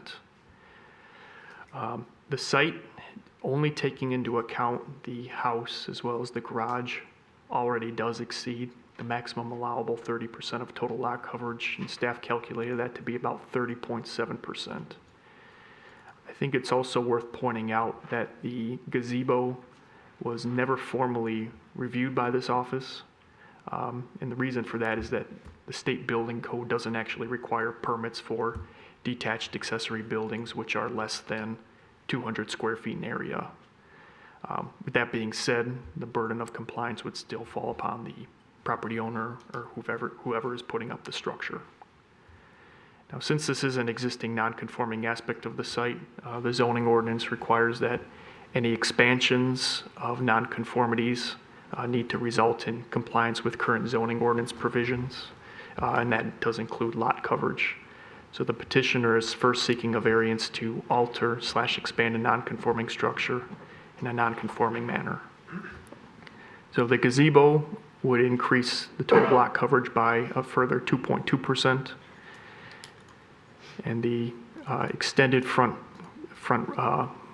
roof over the front porch would also increase the total lot coverage by an additional 0.6%. So the petitioner is seeking a second variance to waive 2.9% from the maximum allowable total lot coverage of 30%. Thank you. Questions? Mr. Moore. Yeah, it sounds like from the explanation that this project is completed, but I feel like I'm reading information and seeing other things. Like, was there a stop work order that was done? I'm trying to relate the unfinished roof with the practical difficulty of raccoons getting in to what's going on. It doesn't look finished to me.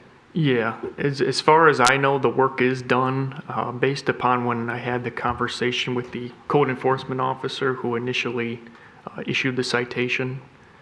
He had issued the stop work order, but then the work was then completed. Okay. So obviously the work is done now at this point in time. Okay, so okay, got it. Mr. Wolf.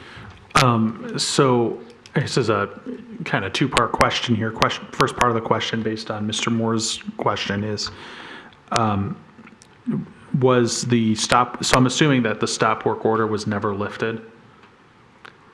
So the stop work order, well, the code enforcement citation stands until the permit is issued. And at this point in time, it would sort of be retroactively done because the work's already been completed. Okay, and then were we to deny the variance, what would be required of the property owner?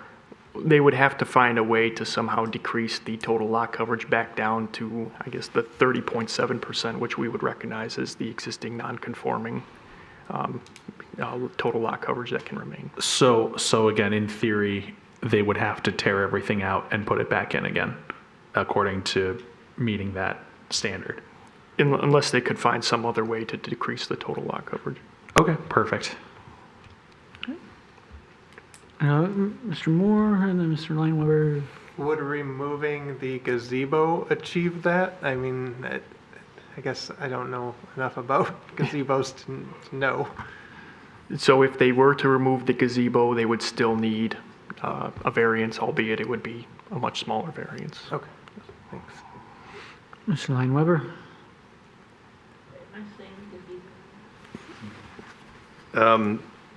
Alex, you mentioned the house and the garage by themselves exceed 30%? Yes.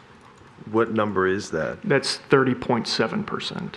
So that's 30.7. The gazebo itself is an additional 2.2%? Yes. And the front porch roof over the top is 0.6%, right? Yes.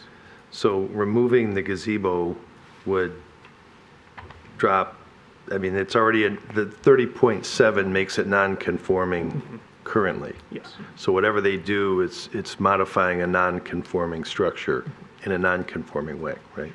Okay. Okay, that's all, thanks. But just to be clear, they had a porch there. There was a porch structure, there were steps up to a porch. Yes. That was there. It's just a cover. It's just the cover of the roof. Thank you. Any other questions?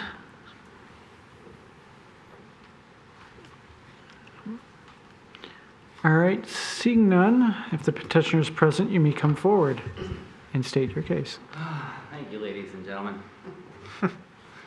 Okay, so this all started with Progressive sending us a letter saying they're going to cancel our homeowners within 3 weeks if we didn't get a new roof. So we had to secure the funds, get the roofer, and then Ed and I framed that little roof above the porch. The roofer said they would add it into the permit, and then he never got the permit. So they were coming on Monday, so he called me on a Saturday. I'm own Shorneck Construction. I've been a builder around Royal Oak for many, many years. When they said that was going to add it to the permit, I'm like, no problem. In my entire 35 plus years, if you have a foundation that is attached to your home, it's considered part of the lot coverage. That has always been a rule of thumb. I've always stood by it. I've built by it for years. So throwing that little tiny roof over top of the existing porch, I never thought would have been any concern or any issues whatsoever. So we framed it. They came Monday. They did the roof. Well, that Monday morning before the roofers showed up, I believe, is when the stop work order was tagged. At that point, we closed it up because the roofer was coming. The roof or the ceiling is left open for inspections. So when the inspector came, but because of the stop work order, and then we've been, so we've been working, trying to get this thing cleared up. We've had a friend that was a so-called architect trying to get us drawings who kept dragging things out, not giving enough information. Al's wife was continuously trying to clear up this matter to get in here and talk to you guys. So it's kind of, yes, we're asking for forgiveness, but it's kind of a mishaps, the way I see it, the way the roofer said they would add it to the permit. We didn't think there would be any issues. And again, with my experience, having an existing porch that's been there for 50 plus years, putting a little roof over there to where they can protect coming into the house if it's raining, carrying their groceries in. Never thought this would happen. So our apologies. We're not here to disrupt the neighborhood. If you can see the porch, it's beautiful. It doesn't intrude on any setbacks. It's behind the front bump out. It's bumped in on the side of the house. Therefore, we didn't think there would be any restrictions. So shame on us, but I kind of feel it's an unfortunate situation. I really do. All right, done everyone. Mr. Klatt. Then My question, again, it's probably for Alex, surrounds the structure in the backyard. So it sounds like you can build that without a building permit, correct? If it's under a certain size that can be built. Yes, that's correct. So I assume a lot of homeowners are unaware of 30% lot coverage rules and things of that nature. So if it's not required, I know, of course, it still counts towards that percentage, but you still have to have knowledge of the zoning ordinance and how that works. So I could see where the confusion could come in with that structure in the back. The gazebo? Yeah, the gazebo. Yeah, Sorry, we bought I was it lost from for the term. Costco. So yeah, you put it up. Yeah, so I get that. So I just want to make that clear that Okay. I understand how that could be confusing about the lot coverage. When it's allowed, you don't need a permit for that. Okay, Mr. Christensen, then Mr. Moore. You had your hand up. Oh, No, who okay. you call, who you? No, I thought he, okay. I don't Go ahead, know. Mr. Moore. Then we'll go to Nancy. Okay, I'm just seeking a little bit of clarity. Has the raccoon situation that's mentioned in the letter been cared for? Is it I like, put plastic up, yes. Yeah, they were coming up because we left the ceiling of the porch open for the inspector to come look at it, and yeah. Yeah, I the mean, red that to me camera seems would get 'em. dangerous, so. Yeah, I put the plastic up, keep them out of there. Okay. Yeah, my wife threw that in there. Ms. Robinson. So did the roofers ever even file for a permit at all? They did for the roof, but they did not But they add didn't the, add that they did part. not add the little Okay. shed roof Okay. that we Okay. framed on a Saturday. Got it. Mr. Christian, or Mr. Bastian. So, again, one of the tools that I have access to as a Realtor is the public record. And it looks like you've probably lived at this home for a while. I grew up there, yeah, Okay. I bought it off my folks. Because I don't even show a last sale. I do show a last sale price of the home at $117,000, given the neighborhood. I live in the neighborhood, and I'm seeing some of the homes that are going up, so I'm guessing that you've been there a while. When did you put up the gazebo? Oh, God. You got it 4 or 5 years ago? Okay. Basically, this line of questioning is based around, we want to create the smallest variance on a property as possible. And I understand this was an emergency situation. There was someone that didn't apply for a permit. I can be sympathetic to this. But ultimately, we want to, if we can't bring it within the ordinance, we want to get as close to it as we can. And I'm curious as to, if we were to grant the variance, how willing you would be to take down the gazebo. Probably more so than the roof on the front porch. I'd take that down before the front porch, yes. But it is a nice gazebo. I understand that that's an improvement on the property, and that makes the resale value greater. But again, it's our job to get, No, I if not understand. within the zoning ordinance, as close to it as possible. And I hate to ask, but if Progressive came out, was there a thought of looking into a different insurer? Yeah, my wife actually called and they said they flagged us. You guys ever heard about that? So we're already flagged for having a bad roof. But I guess there's been a lot of insurance claims about people claiming hail has damaged their roofs. And that has pushed Progressive to fly drones over people's houses. And if you have a bad roof, they send you a letter. I have heard of this, and again, I'm absolutely sympathetic to your plight. I also have to function in a capacity to reduce variances as much as possible. So thank you for your candor. I do appreciate it. Okay. Mr. Wolf, I think I saw your hand first, and then Mr. Wolf. Ms. Robinson, did you No. you didn't? Okay, just wanted to check because so this is going to be aimed at my two Realtor colleagues here. As somebody who had his roof replaced, oh God, a couple years ago now. Can you kind of explain to us very briefly why this has happened? You said you've heard about this before, so just if you could add a little more to that, please. It's simple. Insurance companies want to minimize fraud.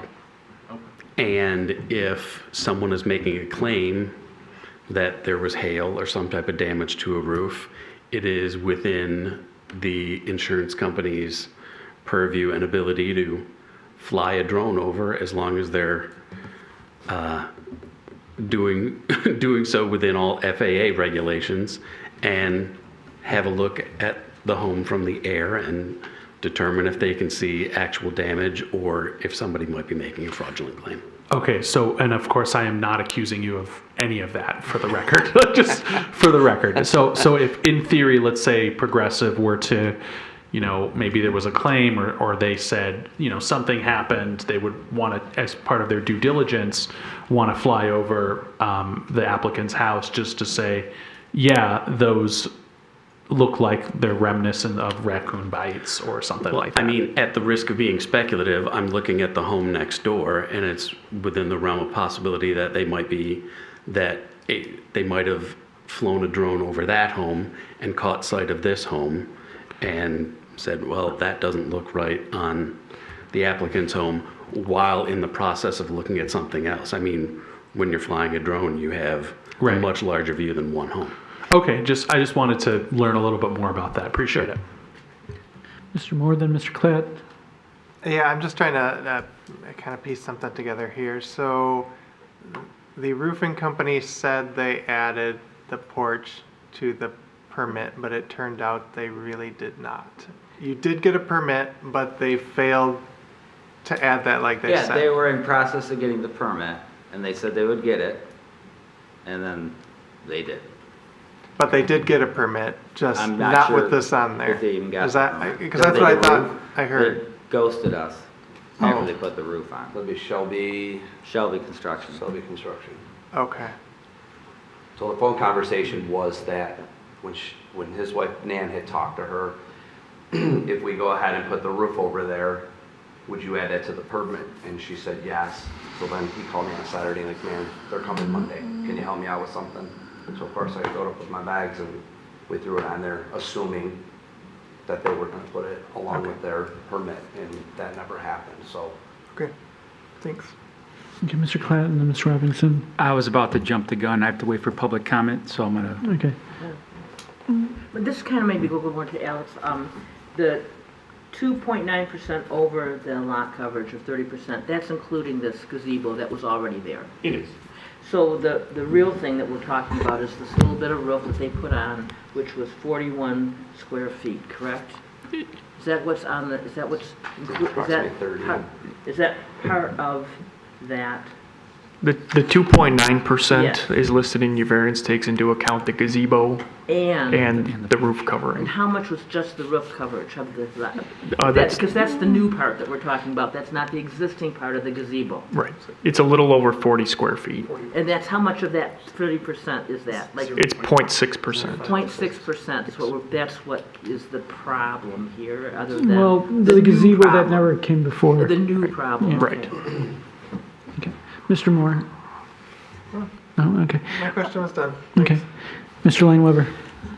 And this might be part of a later the discussion later, but I'm stuck on this gazebo thing.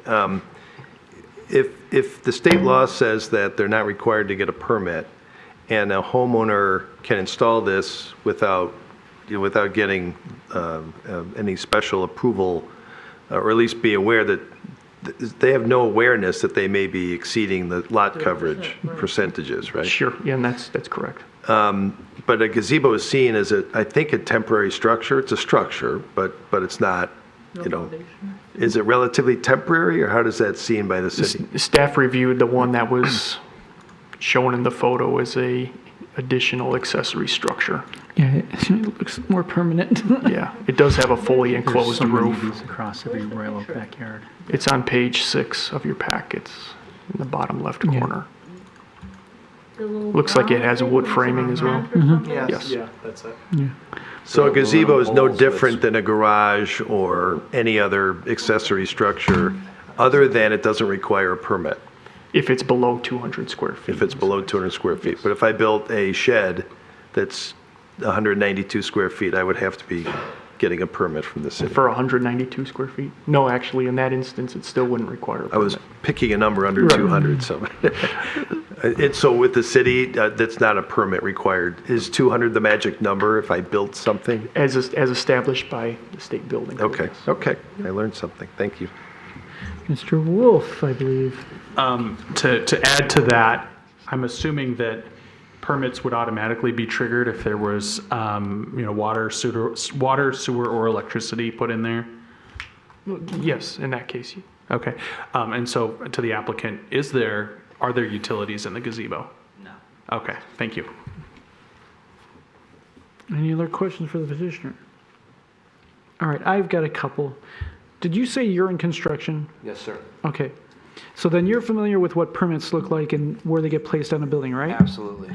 Okay. Did he have any permits placed on his building for the roofing when you went over there? When I went over there, no, sir. Okay, so that means there were no permits pulled, so you should have had a clue at that point that there were no permits pulled.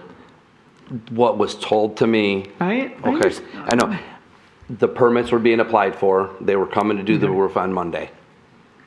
We came in, I was there on a Saturday. So what was said by Shelby Construction and what was happening on Monday, it was a rush situation. Yeah, he wasn't there. We've known each other since we've been 3 years old, and he asked for a favor. I'm there. I know what to do. And like I said, the size of that porch over an existing porch, I'm honestly blown away. Okay, then also under construction, you know that usually everything has to go before buildings to make sure that there's no variances. So I understand the rush circumstance. You might have not thought it as like, oh, this should be all right. I just don't understand why there was no check. The other question I have is, why was there a decision to put a roof over this porch if previously there had not been a roof over this porch? Actually, when I grew up, there was an awning over that roof. Pretty much the same look. But it was aluminum, and I took it off when I bought the house. And just to have a covered roof in the front. You can sit on the porch now when it rains. Safety. Okay. All right, those are all the questions I have. Thank you. Any other questions? All right, thank you very much. Seeing none, we'll end this and bring up public hearing. If there's anyone in the public here, which I don't see, but we'll have it open anyway. So if anyone's here to comment on this case, we will see them come forward. Going once, going twice. All right, no one's here to speak. Public hearing is closed. We'll bring it to this side for discussion and or motion. Mr. Klatt, then Mr. Moore. Go ahead. Oh, you raised your hand first. Sorry. I'm going to make a motion to approve. Okay. Second. Okay, Mr. Moore seconds. Go ahead, Mr. Klatt. Again, I wish you guys would have, again, I understand the situation. I wish you would have come in front of us first. That would have made this a little bit easier, right? We wouldn't have been asking those questions. We all spoke about the gazebo. I think there's some challenges there, right? It's allowed, but then there's other restrictions surrounding it you didn't know. I get that. But we're talking about existing non-conforming condition. The house and garage currently don't comply. And we love front porches in Royal Oak. Our zoning ordinance allows us to project the front porch 7 feet into a setback, so we encourage that.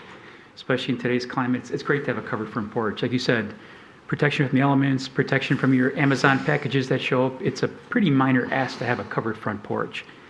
And again, the porch is already there. The horizontal structure is there, the steps are there. We're not making the condition worse.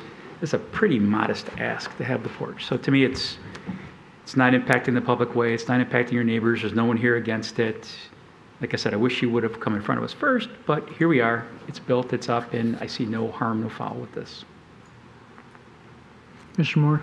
Yeah, I'll just add that I do see the practical difficulty of the situation here because they were led to believe that this would be added or permitted, and that did not turn out to be the case, and now they are left with an unfinished project which harbors dangerous conditions for them with no way to finish this. And I think removing this porch and putting it back to its current state would not be possible given the construction that they've done here without seriously affecting the roof that they just had completed. So I think they meet the standards of practical difficulty. Mr. Wolf. I actually am going to be voting against the motion. With all due respect, you know, when you have when you hire somebody to do work on your house, you are ultimately responsible for the work that they do. And I ultimately think that they violated a stop work order. Again, in the way that I agree with Mr. Klatt that you know, I wish that they had come for permission instead of forgiveness.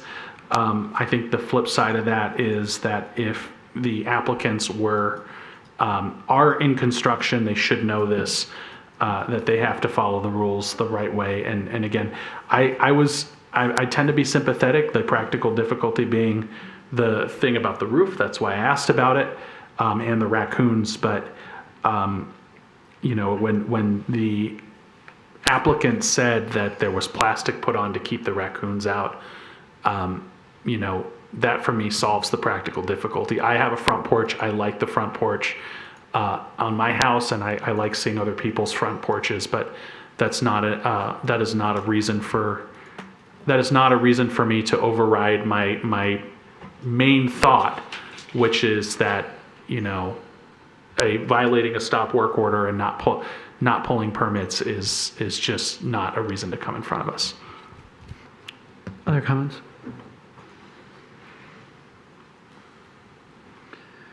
Well, I do have a question for you. The one concern I have is if we grant the variances as these are, that would automatically include the gazebo, which is a temporary structure. Is there any way that we can grant it that it's only allowed the 2.9 if the gazebo is part of that, and if the gazebo is removed and another structure comes up, say for example, they could take it down and then take that same square footage and add on to the addition in the back saying, oh, we've already been granted that variance for that square footage. We don't need to come before here for that. So if the variance was approved at 2.9%, that's subject to the existing structures on site. If they were to propose a structure that would, say the gazebo was removed and a new structure was proposed and it was larger than what's existing there. Well, if it's the same size, then yes, the variance that is approved tonight could be applied to a new structure. That is my concern, unless there's an amendment to only grant that overage to the gazebo, because I'd want on a permanent structure, if the gazebo was removed, to come back before us for further clarification. That's my concern. That I agree with your statement of I don't like this stuff that's done and then coming back after the fact. It allows other people to maybe look at this and say, hey, I can do something else and I can do the same thing. If we get all built in before whatever, they're just going to let us go ahead and keep it. That being said, I am inclined to be all right with the roof over the porch, because had this been a normal circumstance and they would have came to us on a normal thing saying, hey, we want to redo a roof, we want to put a roof over this porch, I would have seen this as a unique circumstance in that you already have that square footage taken up by the porch and you're just trying to cover it. You're not taking up any more square footage on the lot. So I would have had no problem in that circumstance. I'm just, like you, a little bit more upset that it's coming after the fact instead of before the fact. So that portion I don't have a problem with the variance, and I don't have a problem with the gazebo if it was known as this is a temporary thing and would not allow them to go ahead, or a future owner to go ahead, take down the gazebo and use the same square footage or less without coming before us. That would be my concern, because I would rather limit the amount of square footage over 30% this lot already has. That's my concerns on this whole thing. Ms. Robinson. My question, I still don't get this gazebo, because that was already there. It's been there for some time, correct? I mean, and does this gazebo have a foundation? Does it have walls? No. Does it have, it just has the roof on some posts that are Yeah, aluminum poles. kind of like a dining tent that I use camping? Yeah, yeah. So if I put up a dining tent for a graduation party that has a roof and aluminum poles holding them up, is that still part, I'm sorry I'm being devil's advocate here, but I'm just trying to be clear about what the gazebo is. A tent does not meet the zoning ordinance's definition or staff's interpretation of an actual accessory structure. So if I may answer that question, so for example, you might go to a park and you might see a structure at the park that, has no walls, no real foundation, it has poles and a roof. But that's fine, it's the poles are permanent in the ground. And I think that's what they're copying, for lack of a better term.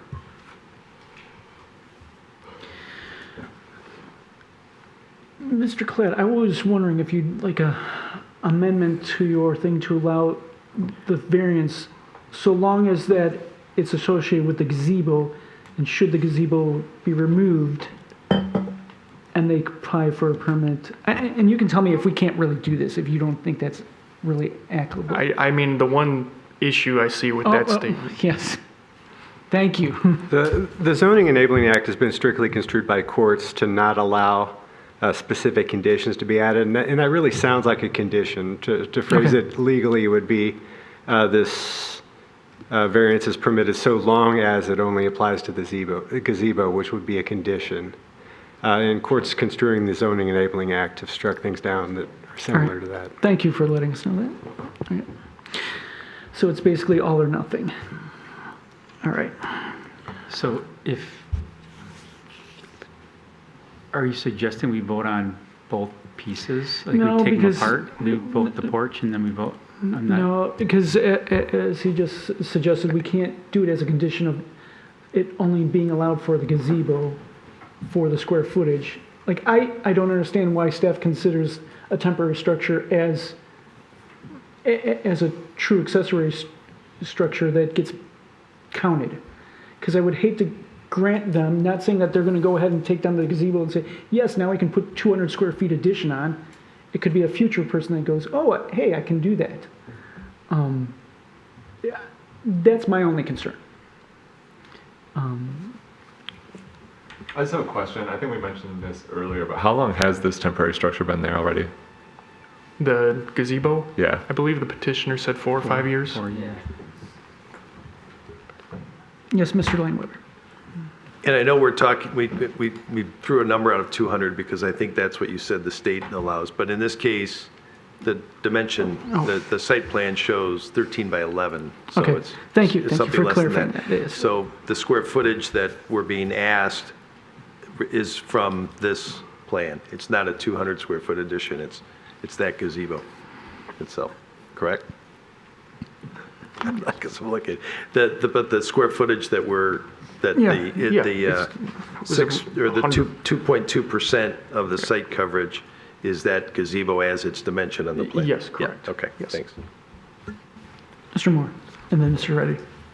Yeah, I mean, I haven't obviously been in the backyard, but the gazebo doesn't look that big to me. So I don't think a potential addition to the home of that size would even be worth building. I mean, it seems like it's a temporary structure. They could move it to other areas of the yard if they wanted to. I don't see the future implications of granting this to be that big of a deal. Okay. Mr. Reddy. I have a question for Mr. Bohorsky. If we deny the variances, is the petitioner going to be required to remove the gazebo and the roof? Yes, unless there's some type of other way that the petitioner could conceive to bring the lot coverage down. Okay. Or if someone brought up a variance thing to just allow the variance for the porch after that.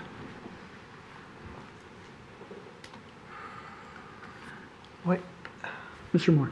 So they would have to get rid of the gazebo, which the state allows them to have without asking for permission.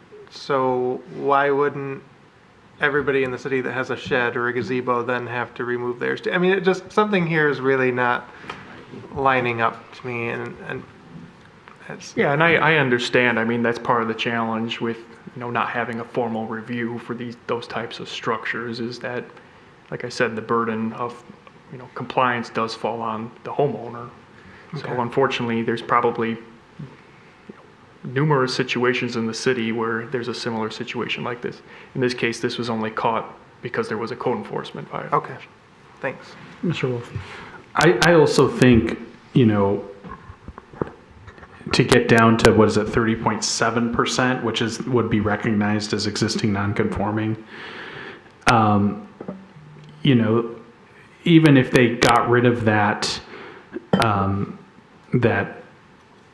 they got rid of the gazebo, they would still have to find another, no, never mind. I think if I'm doing my math correctly, that they would get rid of the gazebo, but that still wouldn't solve the problem of not having permits, unless I'm misunderstanding my colleagues here, but that's the way I'm reading this. So in some ways, the gazebo seems a little academic to me. I might be wrong on that, but it seems like it doesn't solve the problem of them not pulling permits and fixing the code enforcement. Mr. Lineweber. Just my position, I look at this and say the homeowner was trying to do something that is prudent on a home like this, which is that cover the front steps and the front porch. You said there used to be aluminum there, now it's wood and asphalt and that kind of thing, but the need is there, certainly. So I think that it as has been stated, the foundation is pre-existing, the hardscape there is pre-existing.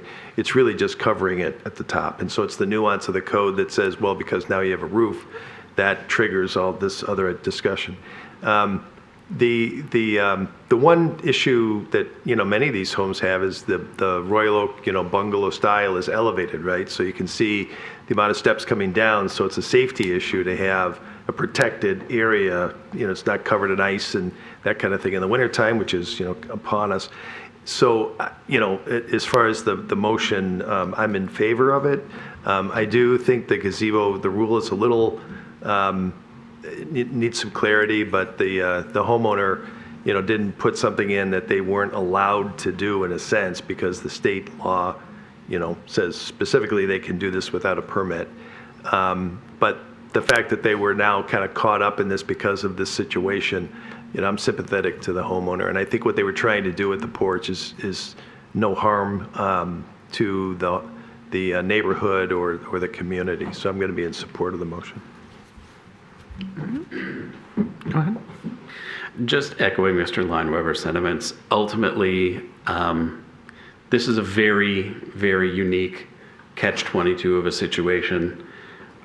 I certainly would not have been aware of, 200 square feet being a magic number for a structure that is certainly not a permanent structure. And I agree, this was a solution to a problem that was brought about, that was not caused by the homeowner. This is not a self-created issue. They're trying to maintain their home. They're trying to maintain their property value. I agree with Mr. Wolf that I would prefer that we put the horse in front of the cart, but I'm sympathetic to an emergency situation, and I'm inclined to support the motion. Any other comments? All right. Seeing none, we'll move to a vote. All those in favor signify by saying aye and raise your hand. Aye. Aye. Okay, opposed? All right. You're in luck. The motion carries. Best of luck to you. Thank you. Long way of getting there, but we get there. Next time, hopefully there won't be a next time, but next time make sure. I'm coming over to hang out in that gazebo. It's famous now. Okay. We'll move on to other business, if there is any other business. Have a great night. Nope. If there's no other business, we'll move on to public comment. Anyone for public comment, please come forward. Once, twice, thrice. We're done. Motion for adjournment? Motion to adjourn. Is there a second?